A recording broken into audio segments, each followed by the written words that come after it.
Assalamualaikum warahmatullahi wabarakatuh. Kita kali ini akan mempelajari tentang uji regresi linear berganda. Nah, tentunya dalam perkuliahan ini saya akan menggunakan bantuan SPSS. Karena kalau dijelaskan lewat rumusnya itu sangat panjang sekali dan akan menyita waktu kalau daring.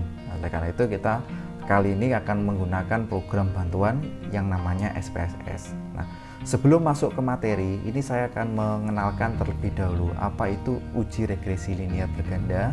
Yang kedua, manfaatnya seperti apa. Contohnya seperti ini. Jadi, ada suatu kasus. Yang pertama itu kasusnya itu saya mulai dari ada siswa. Siswa di sini itu mengalami permasalahan terkait dengan hasil belajar. Nah, tentunya siswa itu mempunyai banyak faktor-faktor atau variabel di dalam diri siswa itu atau variabel intern. Nah, salah satunya itu siswa itu mempunyai variabel hasil belajar, mempunyai minat, mempunyai motivasi, mempunyai daya dukung orang tua dan variabel-variabel atau faktor-faktor yang lain. Nah, kendalanya di dalam penelitian ini misal ada seorang peneliti, dia itu ingin menganalisis hasil belajar, jadi mencari permasalahan hasil belajar. Si peneliti ini menduga bahwa hasil belajar siswa itu dipengaruhi oleh dua hal. Jadi si peneliti itu menduga hasil belajar siswa itu naik turun karena dipengaruhi oleh dua faktor. Faktor pertama itu adalah motivasi, faktor yang kedua itu adalah minat.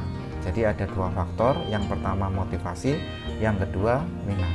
Jadi misal, kalau motivasi, apakah ada pengaruh motivasi terhadap hasil belajar? Itu menggunakan regresi linear sederhana yang semester kemarin. Kemudian apakah ada pengaruh minat terhadap hasil belajar? Itu juga menggunakan regresi linear. Nah, kalau begitu regresi linear berganda itu digunakan untuk apa? Regresi linear berganda itu untuk menganalisis apakah ada pengaruh motivasi dan minat. Jadi perhatikan yang mana yang ini. Jadi apakah ada pengaruh motivasi dan minat terhadap hasil belajar. Jadi kita ingin menganalisis apakah kedua variabel ini bersamaan mempengaruhi hasil belajar. Nah, itu yang namanya regresi linear berganda. Fungsinya. Nah, secara desain nanti akan bentuknya seperti ini. Jadi ada variabel hasil belajar, ini motivasi ya, kurang iya. Ada variabel hasil belajar, kemudian ada variabel motivasi, yang berikutnya ada variabel minat. Nanti ini namanya variabel dependent, motivasi dan minat sebagai variabel independen. Nah, regresi linear berganda ini untuk melihat apakah ada pengaruh keduanya ya, motivasi dan minat terhadap hasil belajar. Nah, bagaimana kita ngeceknya apakah ada pengaruh kedua variabel ini terhadap hasil belajar? Nah, langkahnya sebagai berikut. Pertama, si peneliti ini tentunya mempunyai data. Bisa dilihat di dalam Excel saya, bentuknya kurang lebih seperti ini. Nah, datanya itu sebagai berikut. Jadi si peneliti itu sudah mempunyai data ada 3. Nah, ini saya beri bukan nomor ya, ini saya ganti aja responden. Jadi si peneliti ini mempunyai 15 responden. Nah, masing-masing ini responden pertama atau siswa nomor urut 1, misalkan siswa absen 1 ya. Ini motivasinya, ini minatnya, ini hasil belajarnya. Jadi yang harus satu baris ya. Satu baris ini siswa yang sama. Dan juga berikutnya, boleh Pak, ini motivasinya punyanya si A, minatnya punyanya si B, hasil belajarnya punyanya si C, nggak boleh. Jadi dalam satu variabel ini dalam siswa atau subjek yang sama. Kebetulan pada contoh saya ini contoh siswa. Kalau nanti misalkan saham, ya berarti ini data di satu saham. Misalkan ini dalam bentuk bulan ya yang ini. Oh, bulan pertama berapa nilai sahamnya dan lain-lain. Karena kita mengajari di pendidikan, maka ini saya buatkan contoh yang berbasis pendidikan. Jadi ini adalah nilai-nilai dalam satu responden yang sama. Bisa dipahami ya dari sini. Ngambilnya pakai apa Pak? Biasanya kalau motivasi dan minat pakai angket. Kalau hasil belajar biasanya pakai soal tes. Ini sudah ada di evaluasi pembelajaran. Nah, bagaimana kita menganalisis data ini dengan menggunakan SPSS? Langkah pertama, kita akan menyalin atau mengcopy. Jadi ini tidak ikut, cukup nilainya aja kita copy. Nilai tersebut kita pindahkan ke dalam SPSS, ditaruh di sini.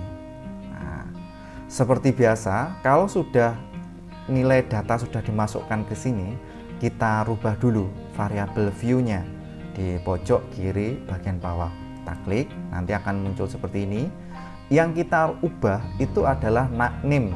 Name-nya itu kita ubah. Tadi yang pertama itu apa tadi? Yang motivasi ya. Jadi kita ubah ini motivasi. Nah, kita rubah name-nya. Yang berikutnya itu kita tulis minat. Sedangkan yang terakhir itu saya tulis hasil saja. Tidak usah belajarnya. Baru di label ini kita beri motivasi. Kemudian ada yang bawahnya itu minat. Ini saya buat lebih cepat biar durasinya tidak terlalu lama. Ini hasil belajar. Jadi kita sudah menata datanya ini. Jadi yang saya edit hanya name sama label. Yang name tidak boleh ada spasi. Kita kembalikan lagi ke data view. Oh, berarti sudah berubah ya. Nah, tahapan analisis regresi itu langkah-langkahnya sebagai berikut. Pertama, klik analyze. Kalau sudah klik analyze, pilih regression yang ini. Terus kita pilih yang linear. Nah, kita klik. Terus kita masukkan dependentnya. Dependentnya itu adalah hasil yang Y. Nah, independennya apa? Motivasi. Kita masukkan ke sini. Yang berikutnya adalah minat. Jadi motivasi dan minat kita masukkan ke independen. Langkah berikutnya kita cek di statistik. Nah, pastikan ini kita centang deskriptif. Saya pengennya ada deskriptif. Kemudian ada apa lagi ya? Ini boleh dicentang, boleh enggak? Ini kebetulan tidak saya centang aja. Saya centang yang deskriptif aja. Nah, kalau sudah kita klik continue. Nah, kemudian apalagi yang kita klik? Yang kita klik berikutnya adalah option. Option itu kita klik, pastikan ini pastikan nih include constant in equation ini sudah centang. Kemudian ini kita pilih yang exclude ini. Nah, kalau sudah kita klik continue. Nah, coba kita cek di plot sementara ini aja. Nah, jadi saya beri infokan yang ditekan lagi adalah statistik. Ini jangan lupa deskriptif kita centang. Kalau sudah kita klik continue, kemudian ada lagi di option, dipastikan bentuknya seperti ini, yang include kita centang. Kalau sudah kita continue. Nah, kemudian kalau sudah kita klik OK, nanti akan muncul datanya sebagai berikut. Nah, sekarang kita akan menginterpretasi atau dari data di SPSS ini apa yang bisa kita simpulkan. Baik, kita mulai dari yang pertama.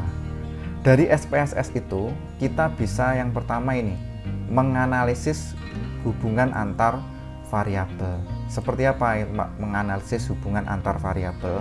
Jadi menganalisis hubungan antar variabel itu logikanya seperti ini.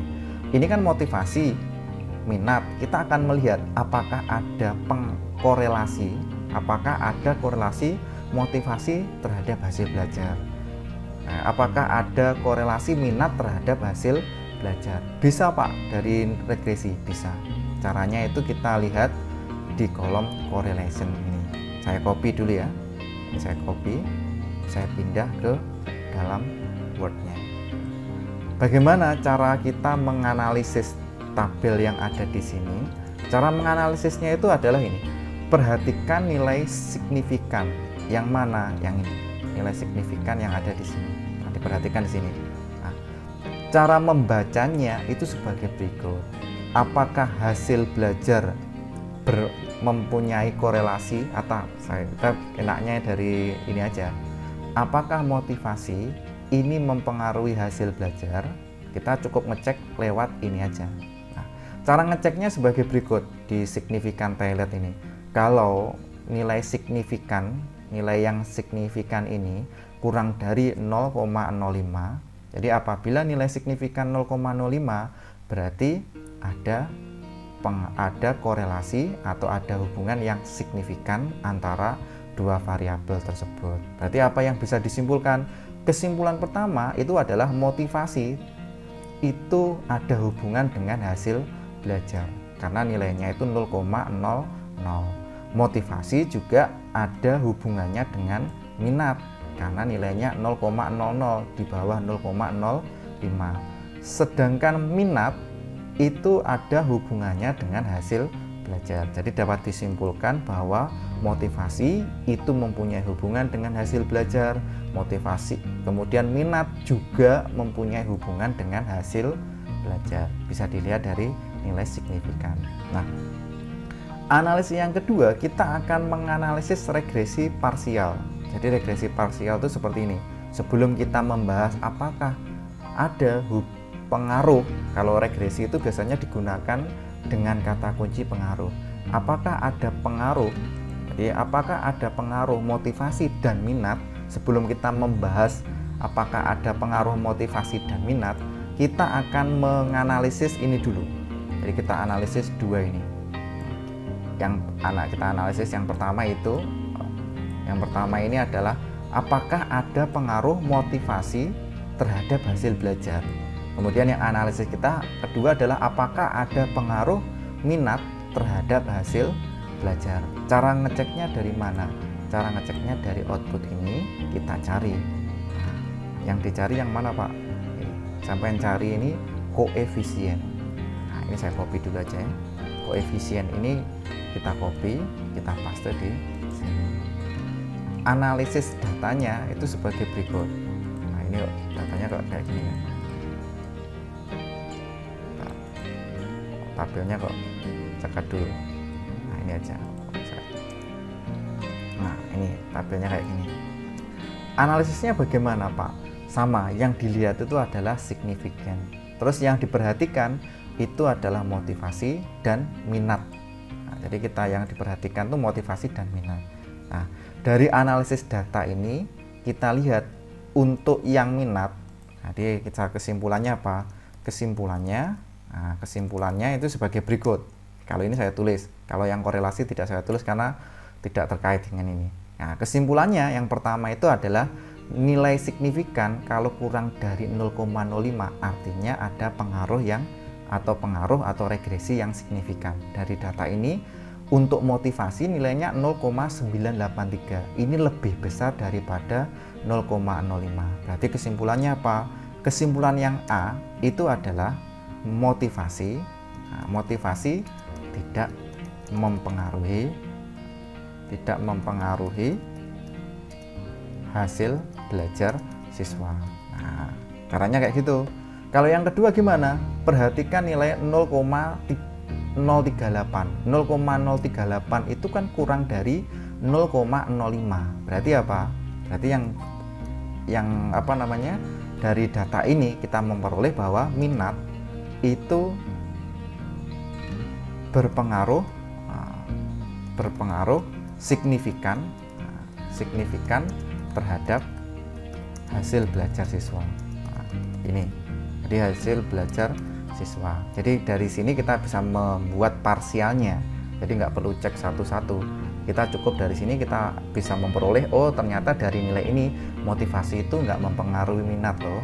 Nggak mempengaruhi hasil belajar. Minat itu yang mempengaruhi hasil belajar. Nah, sekarang kita akan menguji yang ketiga, apakah motivasi dan minat, jadi kedua hal itu mempengaruhi hasil belajar. Jadi yang ini yang namanya regresi linear berganda. Apakah motivasi dan minat itu mempengaruhi hasil belajar siswa? Nah, kita bisa ngeceknya dari nilai tabel ANOVA. Saya copy aja ya ini. Dari tabel ANOVA ini diperoleh sebagai berikut. Jadi kita bisa mendapatkan nilai sebagai berikut. Apa yang diperoleh? Perhatikan signifikan. Ini ada B itu artinya 0 kecil sekali sehingga ada B-nya ini. Yang diperhatikan itu adalah nilai signifikannya ini.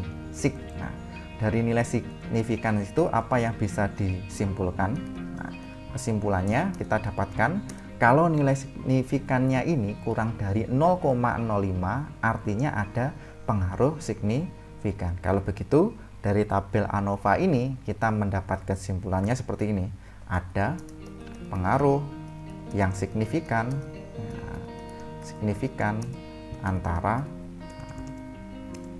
antara motivasi dan minat terhadap hasil belajar siswa. Jadi dari data itu, tentunya untuk membuat kesimpulan ini kita harus bisa membuat harus bisa membuat hipotesis terlebih dahulu. Ini saya kecilkan ini ya, biar bisa naik, ininya bisa naik dari sini. Oke, baik, kesimpulannya kita sudah dapat. Sekarang kalau begitu kan pertanyaannya itu gini, apakah motivasi dan minat itu mempengaruhi hasil belajar siswa? Ternyata berpengaruh loh. Nah, orang-orang itu punya, kalau orang Indonesia itu punya ingin sugesti. Kalau ada pengaruh, berapa besar pengaruhnya? Tentunya dalam bentuk persentase. Caranya kita cari koefisien determinasi. Yang mana Pak koefisien determinasi? Pada data ini kita bisa mendapatkan di ini, model summary. Ini saya copy, saya pindah ke sini, ke Word. Ini adalah model summary. Model summary ini yang dilihat yang mana? R kuadrat atau R square. Jadi perhatikan yang R square ini. Ini biasa namanya koefisien determinasi. Ini kita rubah dalam bentuk persentase. Jadi 0,879 itu sama dengan, kalau dirubah dalam bentuk persen ya, sama dengan 87,9%. Dari situ apa yang bisa disimpulkan? Kesimpulannya adalah ini, kesimpulan saya titik 2 ya. Kesimpulannya itu adalah besarnya pengaruh motivasi dan minat terhadap hasil belajar siswa sebesar berapa itu? 87,9%.